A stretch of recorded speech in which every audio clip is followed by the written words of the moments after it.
This is the larger point here is, do you guys know how to calculate the projection onto a subspace? We do what? You find an orthonormal basis for the subspace, and then you use this formula, right?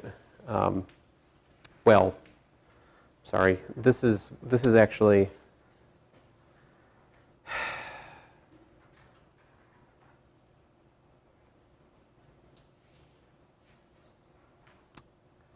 is that that's only for the curses. What am I finding here? The projection of V onto. This is not. I would usually call this orth. I would usually call this orth W of B, because this piece, I'm removing the piece which is in the W direction. This should be orth W. That should be orth. I'm sorry, Shore's got me confused about my notation this semester, and fortunately it's only corrupted my notation. That is definitely supposed to be orth. Sorry about that. The projection onto W is just this piece, right? And if I've got minus here, why don't I have a minus here? I am very suspicious of this whole calculation right here. So I think I threw this out or something. And then finally, a word or two about test 1. Yes? Did you subtract out both of those pieces there? Well, so here's the truth, all right? So the projection onto W of X, it should be the sum of X, Wi, Wi, I equals 1 to K, where the basis for W is W1, WK. So I'm supposing that I've got an orthonormal basis. If I've got an orthonormal basis for W, right, then I can build the projection by that. I mean, it's just that. It's just like in Calc 3, if we want the part of the vector which is in the direction of the x-axis, take the dot product with x hat, right? You guys know this. If I want I got the vector 1, 2, 3, right? If I want the projection onto the x hat direction, what do?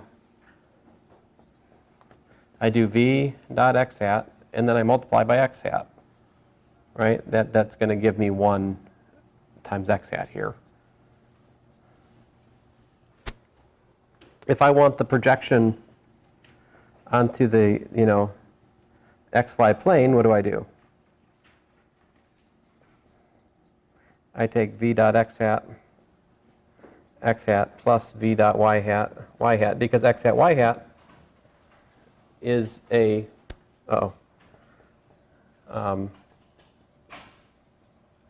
x hat, y hat is a basis for the xy plane, right?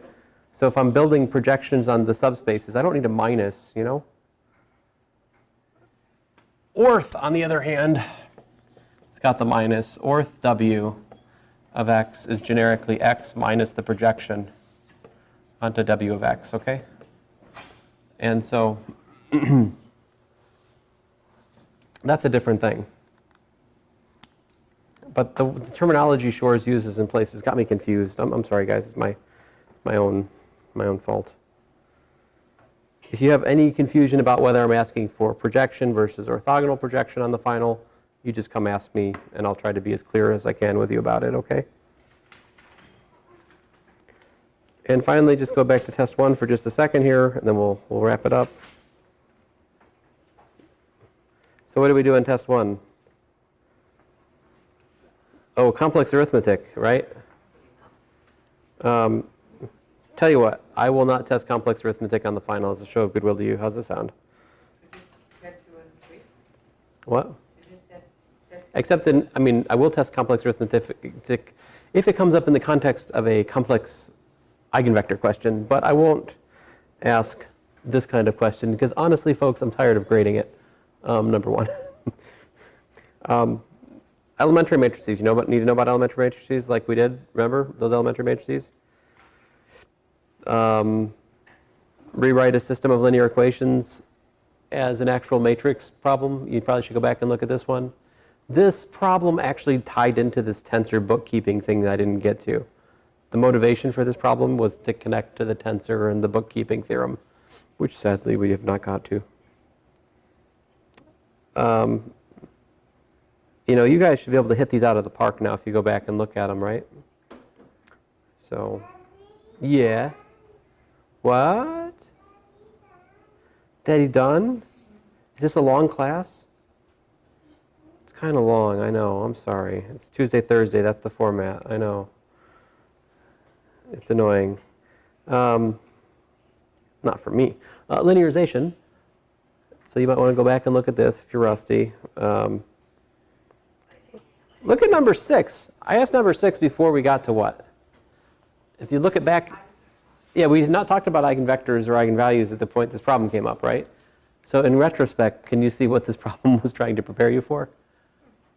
Basically finding the eigenvalues. Right. This is a sneaky way of me introducing you to the concept of an eigenvalue before its time. It was always a reasonable question. It's just, yeah. I forget how you guys did on that problem. I bet you do better now. Oh, curve fitting is always a nice question, right? Find the quadratic polynomial that goes through 3 given points. If I don't give you too many points, you can always find a quadratic, If I give you, you just write down an arbitrary quadratic.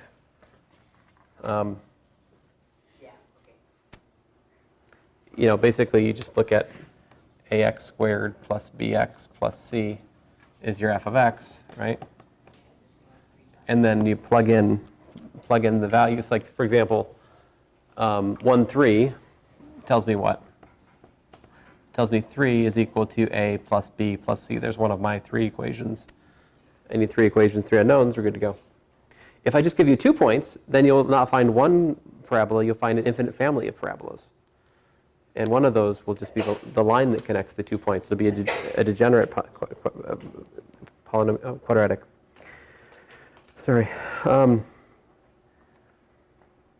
This is sort of the gold standard of this course is can a student calculate the inverse of a 3x3 matrix by hand? It's not easy, but it's something you should be able to do when you leave this course, even if you weren't able to when you came to this course, right? Oops, you're too tired. I know, we're almost done though, I promise. Calculate determinants, block matrices. These make nice, pretty simple problems if you know the properties. Matrix multiplication, of course, you got to know. Find the matrix of a linear transformation. This is a nice, relatively simple problem. So anyway, in long story short, please go back and review the tests. And if you got questions, you can email me. I hope to have your test graded by tomorrow, and I'll try to send you guys an email about when you can pick up the test, okay? So Official is still going to be next Tuesday at 8, right? Is that what it was? I think so. You're too tired? You too tired? Yeah, it is. Where was it? Okay. Next Tuesday? Yeah, okay. Very good, very good. Thanks, guys. It's been fun.